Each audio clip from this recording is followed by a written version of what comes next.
High court bar کے صدر عنایت موریو نے کہا ہے کہ 12 جون کو سپریم کورٹ بار ایسوسی ایشن کے صدر قاضی انور کی جانب سے سانگھڑ میں آزاد عدلیہ اور لائر موومنٹ کے حوالے سے بلوایا جانے والا اجلاس غیر قانونی ہے۔ ملک میں عدلیہ آزاد ہے جبکہ اجلاس بلوانا قاضی انور کا اختیار نہیں ہے۔ ہائی کورٹ بار میں پریس کانفرنس کرتے ہوئے عنایت موریو نے مزید کہا کہ وکلاء کی نمائندہ تنظیم پاکستان بار کونسل اور صوبائی بار کونسل ہیں۔ تمام فیصلے پاکستان بار کونسل کی جانب سے کیے جاتے ہیں، جبکہ پاکستان بار کونسل کے آئین کے ای 175 کے مطابق کسی بھی بار ایسوسی ایشن کو یا گروپ کو کوئی اجلاس بلانے کا اختیار نہیں۔ انہوں نے کہا کہ قاضی انور چند سیاسی افراد خوش کرنے کے لیے ایسے فیصلے کر کے وکلاء میں دھڑا بندی پیدا کر رہے ہیں جس سے وکلاء اتحاد کو نقصان پہنچے گا۔ انہوں نے اعلان کیا کہ 12 جون کو ہونے والے غیر قانونی اجلاس میں لاڑکانہ ہائی کورٹ اور ڈسٹرکٹ بار سے کوئی بھی وکیل شرکت نہیں کرے گا۔ اس موقع پر ان کے ہمراہ ڈسٹرکٹ بار کے جنرل سیکرٹری عبدالحامد بھرگڑی، خالد اقبال میمن اور دیگر بھی موجود تھے۔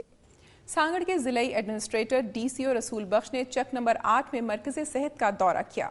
دورے کے موقع پر ڈی سی او سانگھڑ نے غیر حاضر سٹاف کے بارے میں معلومات حاصل کی اور مریضوں سے میڈیسن ملنے یا نہ ملنے اور ڈاکٹروں کی جانب سے چیک اپ کرنے یا نہ کرنے کے بارے میں مکمل معلومات حاصل کی۔ اس موقع پر ڈاکٹروں نے سینٹر میں نایاب میڈیسن کے بارے میں بھی شکایت کی، جس پر ڈی سی او نے محکمہ صحت کے افسران کو ہدایت کی کہ وہ فوراً یہ میڈیسن صحت کے بنیادی سینٹروں پر ارسال کریں۔ ناظرین، ملک میں پینے کے پانی کا مسئلہ سنگین سے سنگین تر ہوتا جا رہا ہے۔ مٹیاری میں بھی پینے کے پانی کے لیے بنائے گئی واٹر سپلائی ٹینکی ہونے کے باوجود آدھے سے زیادہ شہر گزشتہ 18 برس سے مضر صحت پانی پینے پر مجبور ہے۔ مزید تفصیلات بتا رہے ہیں وقار منگوارو اپنی اس رپورٹ میں۔ میں اس وقت موجود ہوں مٹیاری واٹر سپلائی ٹانکی نمبر 2 پر، جس کے مکمل ہونے کے باوجود بھی گزشتہ 18 سالوں سے آدھے سے زائد شہروں کو پانی فراہم نہیں ہو سکا، جس سے انتظامیہ کی نااہلی صاف طور پر نظر آ رہی ہے۔ ہمارے ملک پاکستان کے قیام کے بعد کئی حکومتیں بنائی گئی اور اختتام پذیر ہو گئی، تاہم حکومتی منتخب نمائندگان اور افسران نے ملی بھگت کر کے کرپشن کے ریکارڈ توڑ دیے اور عوام کو بڑی بڑی باتیں سنا کر ان کو جانچے میں لینا ان کے لیے کوئی مشکل بات نہیں۔ گزشتہ حکومتوں میں بہت سے ترقیاتی منصوبے جوڑے گئے، جن میں مٹیاری کے لیے واٹر سپلائی ٹینک بھی سر فہرست ہے، جو کہ کئی سال پہلے مکمل ہونے کے باوجود بھی شہریوں کو پینے کا پانی میسر نہیں ہو سکا۔ کروڑوں روپے کی لاگت سے بنائی گئی مذکورہ ٹانکی پبلک ہیلتھ اور میونسپل انتظامیہ کی نااہلی کی وجہ سے انتہائی خستہ حال میں موجود ہے، جس کی سیڑھیاں تقریباً اکھڑ چکی ہیں، مگر منسلک انتظامیہ کی جانب سے کوئی بھی ایک چوکیدار یا دوسرے ملازم مقرر نہیں کیے گئے ہیں، جس کی وجہ سے اکثر گدھے، بکریاں اور دوسرے جانور وہاں پر نظر آتے رہتے ہیں۔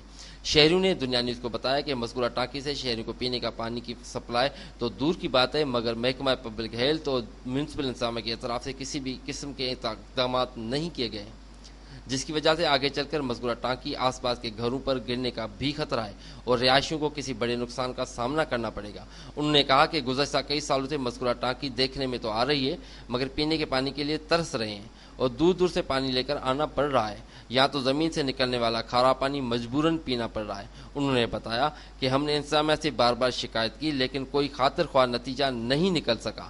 دوسری جانب یہ بھی سامنے آیا کہ 8 سال قبل ٹانکی کی شروع کیا گیا، لیکن زمین کے اندر ہی لگائے گئے پائپ پانی کی تیزی کی وجہ سے پھٹ گئے اور شہری پانی کی فراہمی سے محروم رہے۔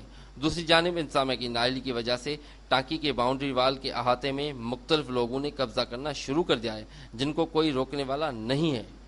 ایک طرف ہمارے ملک کا عوام پہلے سے ہی سینکڑوں مسائل میں گھرا ہوا ہے اور دوسری طرف کرپٹ افسران مختلف طریقوں سے گھپلے کر کے دونوں ہاتھوں سے سرکاری خزانہ لوٹ رہے ہیں۔ کیمرہ مین مسعود کے ساتھ وقار منگوانو، دنیا نیوز، مٹیاری۔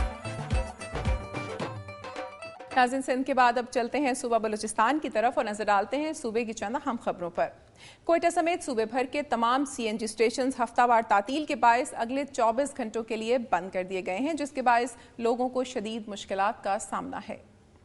حکومت کی توانائی بچت مہم کے تحت صوبہ سندھ کی طرح بلوچستان میں کوئٹہ، حب، ڈیرہ مراد جمالی اور اوسطا محمد کے تمام 18 سی این جی اسٹیشنز آج صبح 6 بجے سے بند کر دیے گئے ہیں۔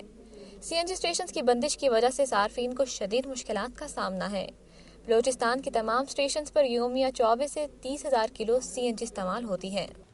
امن و امان کی خراب صورتحال اور لاپتہ افراد کی عدم بازیابی پر بلوچ بار ایسوسی ایشن آج یوم سیاہ منا رہی ہے۔ وکلاء نے عدالتوں کا بائیکاٹ کر رکھا ہے۔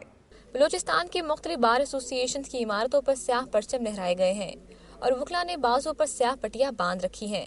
بلوچ بار ایسوسی ایشن کے اراکین کا کہنا ہے کہ تقریباً 8,000 افراد لاپتہ ہیں، جن میں خواتین کی بھی ایک بڑی تعداد شامل ہے۔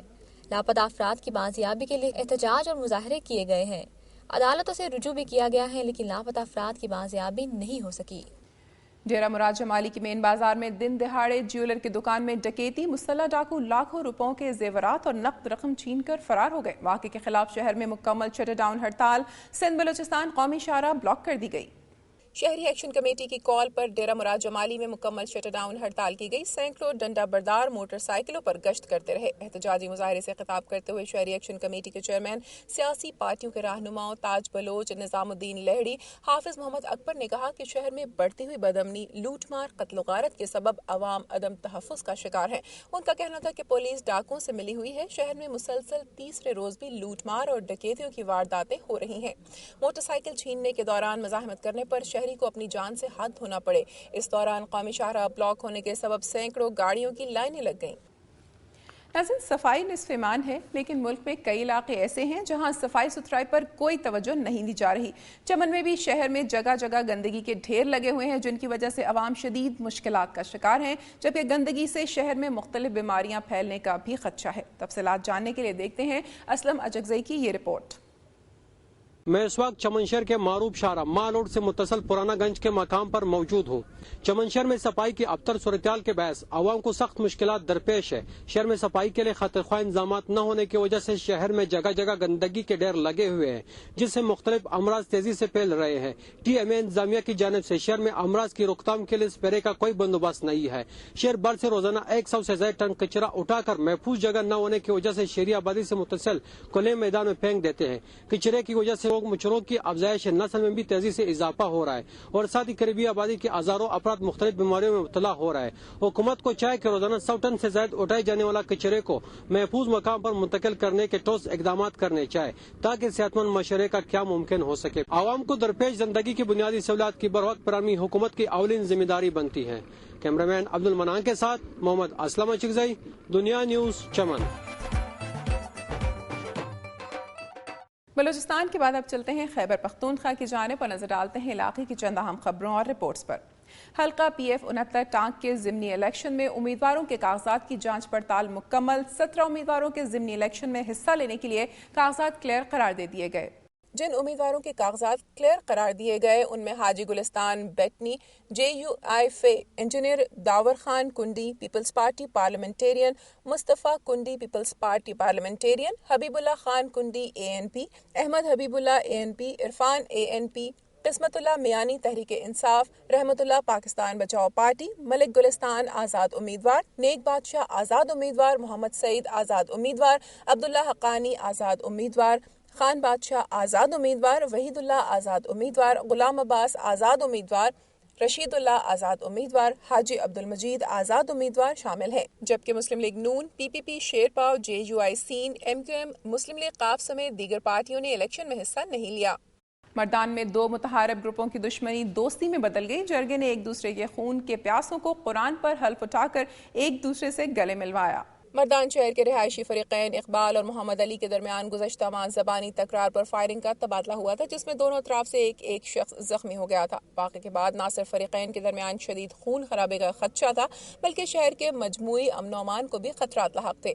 علاقہ مشران ناصر خان اور ظاہر شاہ کی سربراہی میں مصالحتی جرگے نے دونوں فریقوں کے درمیان راضی نامے کے لیے کوششیں شروع کر دی، جو گزشتہ روز باور ثابت ہوئی۔ دونوں فریقوں نے قرآن پاک پر حلف لے کر تمام اختلافات بھلانے کا اعلان کیا اور ایک دوسرے کو گلے سے لگا کر آئندہ کے لیے بھائیوں کی طرح رہنے کا عہد کیا۔